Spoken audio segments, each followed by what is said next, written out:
Putin ने अनजाने में अपनी ही मीडिया मशीन के अंदर एक गृह युद्ध शुरू कर दिया। देखिए, यूक्रेन के कुपियांस्क शहर को वापस लेने के बाद क्रेमलिन ने इसका सबूत जारी किया कि शहर अब भी उनका ही है। उन्होंने दावा किया कि रूसी सेना बस यूक्रेनी प्रतिरोध के छोटे छोटे समूहों को खत्म कर रही है। खैर, जमीन पर मौजूद सैनिक इस रिपोर्ट से सहमत नहीं हैं और वे इतने ज़्यादा असहमत हैं कि अब वे रूसी युद्ध ब्लॉगर्स को डरावनी सच्चाई लीक कर रहे हैं। पता चला है कि रूसी यूनिट कुछ भी खत्म नहीं कर रही है। असल में वे घिरे हुए हैं और खबरों के अनुसार उन्होंने खुद को बारूदी सुरंगों से घेर लिया है और अब रूसी प्रचारक क्रेमलिन को सार्वजनिक रूप से धमकी दे रहे हैं। अगर ये सैनिक मारे जाते हैं तो वे इस बात का वीडियो सबूत जारी करेंगे कि उन्हें कैसे धोखा दिया गया। झूठ अब काबू से बाहर है और पुतिन आपा खो रहे हैं। चलिए देखते हैं वो कैसे बेनकाब हुए। रूसी युद्ध के बाद ब्लॉगर्स ने कहा कि रूस ने कुपियांस्क खो दिया, वो भी क्रिसमस के दिन।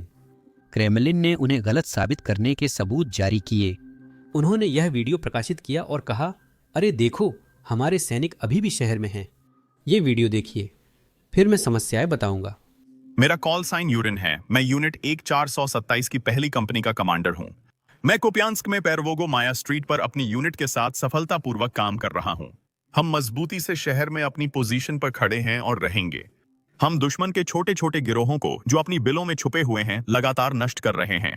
मैं 1486 मोटराइज्ड राइफल रेजिमेंट के असॉल्ट ग्रुप का कमांडर हूं। Call sign कोलोस।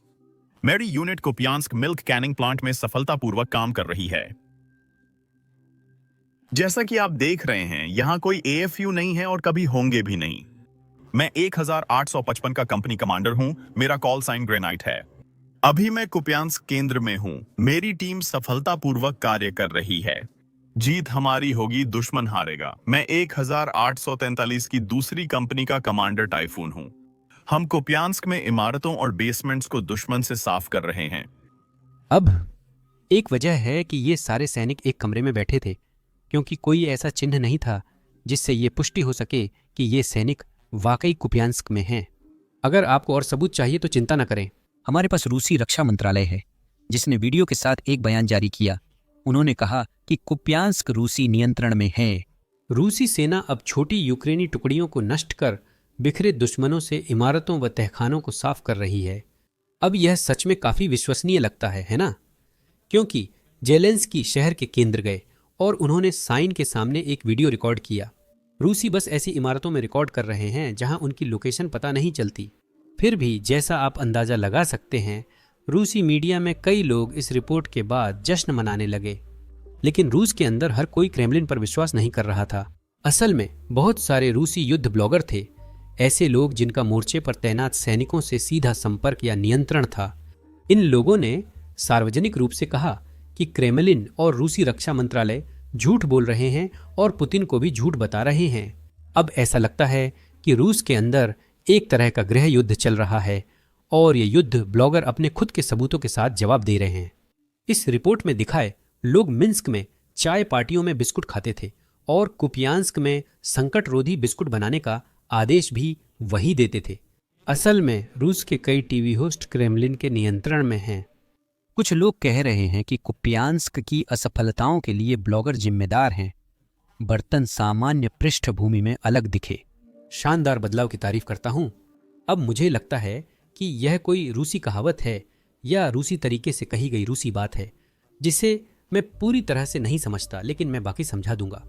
अब हर कोई कुजालोव को याद कर रहा है, जिसे कुपियांस्क पर कब्जे की झूठी रिपोर्ट पर एक स्टार मिला था। लेकिन वह आदमी बस जाता है और बात को ऐसे घुमा देता है जैसे हम किसी युद्ध आपूर्तिकर्ता की बात कर रहे हों जो जमीन पर काम करता था। अब मामला पेचीदा हो गया है। जनरल कुजालोव वही हैं जिन्होंने अक्टूबर में टीवी पर पुतिन को बताया था कि कुपियांस्क रूसी नियंत्रण में है। फिर पता चला कि ऐसा नहीं था। हमने जेलेंस्की को उस शहर जाते और सब देखा। रिपोर्टें हैं कि जनरल शायद मॉस्को में मारे गए हैं। यह सच है या नहीं पता नहीं, क्योंकि सिर्फ अफवाहें हैं, कोई पुष्टि नहीं है। अच्छा खासा मौका है कि यह सच नहीं है, क्योंकि आप जानते हैं अगर यह सच होता तो हमें वैसे भी आधिकारिक पुष्टि मिल जाती। आइए आगे बढ़ते हैं और उन लोगों को मिलने वाले पुरस्कारों की बात करते हैं जो जमीन पर रहकर हमारी तरक्की सुनिश्चित करते हैं। उन्हें ये पुरस्कार बहुत कम मिलते हैं, कुछ को तो कभी नहीं।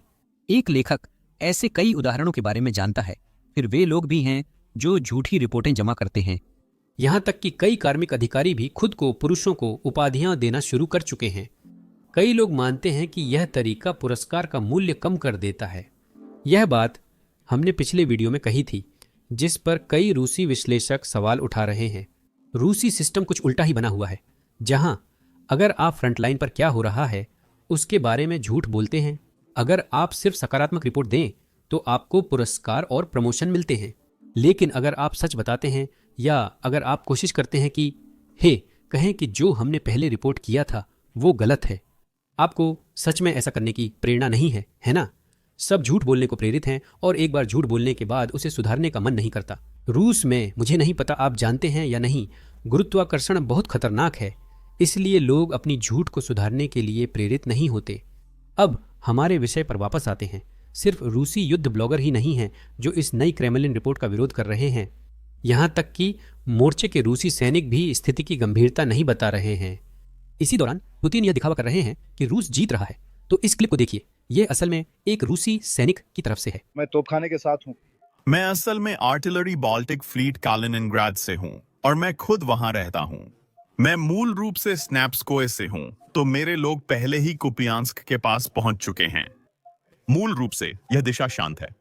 नोवोसेल्का, कुजेमोवका, उन्होंने वहां पूरी गर्मी लड़ाई की लेकिन उसे ले लिया। लेकिन नुकसान बहुत बड़ा है। हाँ, हर रात 22 गाड़ियों में लड़कों को लाया जाता है। मोटर राइफलमैन, सोच सकते हो, और अगली सुबह सब मारे जाते हैं। 220 में से सिर्फ 40 लोग बच पाए। हाँ, सोच सकते हो। और ऊपर से वे हमारे लड़ाकों से पैसे वसूल रहे थे। मिलिट्री पुलिस उन्हें कहीं पकड़ लेती थी, जैसे कि असाना में। हमारे लोग बाहर आराम करते हैं, उन्हें पकड़कर सीधे बाखमुत में वागनर के पास ले जाया जाता है। उन्हें बेसमेंट में ले जाते हैं और इलेक्ट्रिक शॉक बैटन से मारते हैं। वे पैसे वसूलते हैं और अपनी यूनिट को रिपोर्ट करते हैं कि उन्होंने उन्हें पकड़ा है। यही, और उन्होंने मुझे भी उसी तरह पकड़ा था। मैं भी जा रहा था। मिलिट्री पुलिस ने मुझे पकड़ लिया। मैं एक रात हथकड़ी में लटका रहा। उन्होंने मुझे पकड़े रखा, मारा पीटा, सब कुछ ले लिया और किसी ने भी मेरी यूनिट को रिपोर्ट नहीं किया। मैं यूनिट 3 महीने। उन्होंने मुझे रासिपनोए के तहखाने में रखा था। वे वहां मौत के लिए भेजते हैं। लड़ाकों और कैदियों को मोर्चे पर मांस की चक्की में भेजते हैं। मेरे पास कई लोग गुजरे, कोई वापस नहीं आया। एक रूसी युद्ध ब्लॉगर कहता है कि उसके पास ऐसे और वीडियो और रूसी मोर्चे की विफलताओं के और सबूत हैं। मैं सभी को याद दिलाना चाहता हूं, क्योंकि लगता है ये सब रूसी युद्ध ब्लॉगरों की रिपोर्ट्स पढ़ते हैं। ऐसा लगता है ये लोग रूस या पुतिन विरोधी हैं, लेकिन सच्चाई अलग है। ये लोग रूस में युद्ध समर्थक हैं, बस उन्हें पुतिन का युद्ध चलाने का तरीका पसंद नहीं है, युद्ध के खिलाफ नहीं है। इसी वजह से ये गृह युद्ध दिलचस्प है, लेकिन हमारे पास एक युद्ध है। ब्लॉगर जो कहते हैं कि 3 जिलों में हमारे लोग अभी भी छोटे छोटे समूहों में टिके हुए हैं, वह कुपियांस्क के 3 जिलों की बात कर रहे हैं। वे पूरी तरह से घिरे हुए हैं और उन्होंने खुद को घेरे में बारूदी सुरंगों से घेर लिया है। लेखक के पास असली स्थिति की आवाज और वीडियो रिकॉर्डिंग्स हैं उन्हीं लोगों से, और अगर उनकी मौत हो जाती है तो सब कुछ प्रकाशित कर दिया जाएगा। एक अलग पोस्ट में वही युद्ध ब्लॉगर शहर में हुई हर घटना को स्पष्ट करता है। कुपियांस्क में क्या हो रहा है? रिपोर्ट का निष्कर्ष वास्तविकता से मेल नहीं खाता। कुपियांस्क कभी भी हमारे नियंत्रण में नहीं था, मतलब रूसी नियंत्रण में नहीं था। यहाँ वहाँ छोटी सेनाएं थीं, 2-3 लड़ाके दुश्मन के साथ थे। असल में अभी भी वहाँ 2 या 3 लोगों के कई समूह मौजूद हैं, लेकिन वे पूरी तरह से घिर चुके हैं। सिस्टम में समस्या है। अगर कमांडर श्रेय नहीं देता तो उसे तब तक दबा दिया जाता है जब तक नए लोग नई सोच के साथ न आ जाए। सैन्य पिरामिड के शीर्ष पर कुछ नहीं बदलेगा। सिर्फ सर्वोच्च कमांडर इन चीफ, जिसे व्यवस्थित रूप से जानकारी दी जाती है, सैन्य पिरामिड की प्रकृति बदल सकता है। अब कमांडर इन चीफ पुतिन हैं, वही हैं जिनके बारे में बात हो रही है, लेकिन मुझे नहीं पता कि पुतिन वास्तव में रूसी सैन्य पिरामिड को बदलना चाहते हैं या नहीं, क्योंकि वह अब भी ऐसा दिखा रहे हैं जैसे कुछ भी गलत नहीं हो रहा है। और फिर से इसका कारण यह हो सकता है कि उन्हें यह पता ही नहीं चल रहा है कि मोर्चे पर क्या हो रहा है। उन्हें असफलताओं की जानकारी नहीं मिल रही क्योंकि उनके पास फोन नहीं है और वह ऑनलाइन खबरें नहीं देख सकते।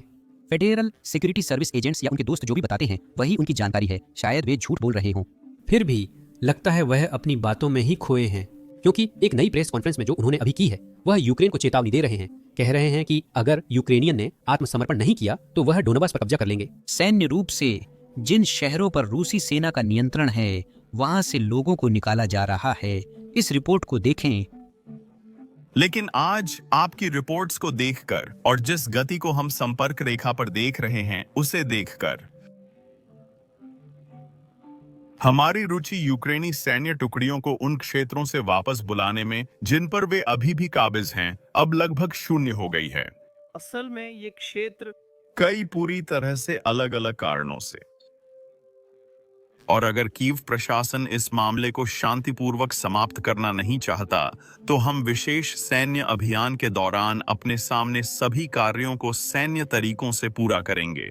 सशस्त्र ऐसी वीडियो बनाने की समस्या है जहां कई ड्रोन हमले दिखाए जाते हैं, चाहे वीडियो में कोई इंसान या रूसी सैनिक घायल ना हो। YouTube अक्सर हमारी वीडियो डिमोनेटाइज या प्रतिबंधित कर देता है। पिछले हफ्ते YouTube के मुताबिक हमारी 4 युद्ध संबंधित वीडियो डिमोनेटाइज हो गई थी। ड्रोन हमले दिखाना या यहाँ तक कि फ्रंट लाइन से फुटेज दिखाना विज्ञापनदाताओं के लिए अनुकूल नहीं है और इसी वजह से वीडियो पर प्रतिबंध लगाया जाता है। यह आधुनिक युद्ध की सच्चाई है। यूक्रेनियन इसी में लड़ रहे और जीवित रहने की कोशिश कर रहे हैं। इसीलिए हमें लगता है कि इन सब चीज़ों को कवर करना जरूरी है और इसी वजह से हमने अपना खुद का प्लेटफॉर्म बेसिक्स इनसाइडर लॉन्च किया। हमने इसे खुद बनाया है, इसीलिए कोई पाबंदी नहीं है। हमें अपने ड्रोन स्ट्राइक को ब्लर नहीं करना पड़ता, हमें फ्रंटलाइन फुटेज को ब्लर नहीं करना पड़ता और हमें रूसी एयरबेस के तबाह होने को भी ब्लर नहीं करना पड़ता। हम अपनी साइट पर विज्ञापन नहीं चलाते, जिससे हमें सिर्फ विज्ञापनदाताओं के असंतोष के कारण खुद को सेंसर नहीं करना पड़ता। हम साइट को आपके समर्थन से फंड करते हैं, न कि विज्ञापनों से। अगर आप ऐसे कवरेज में रुचि रखते हैं और आप हमारे वीडियो बिना सेंसर किए देखना चाहते हैं और वो बोनस कंटेंट पाना चाहते हैं जिसे हम यहाँ YouTube पर अपलोड नहीं कर सकते, तो जरूर basicsinsider.com पर हमारे साथ जुड़िए। आप डिस्क्रिप्शन में दिए गए लिंक पर भी क्लिक कर सकते हैं या अपनी स्क्रीन पर दिख रहे QR कोड को स्कैन कर सकते हैं। जुड़ने पर आप पहले से अपलोड किया सारा कंटेंट और भविष्य के सभी वीडियो देख सकते हैं। इसके अलावा आप हमारे कवरेज और हमारे चैनल को सपोर्ट भी करेंगे, तो इसके लिए आपका बहुत बहुत धन्यवाद। मेरा नाम सैम है और मैं आप सबसे अगले वीडियो में मिलूंगा।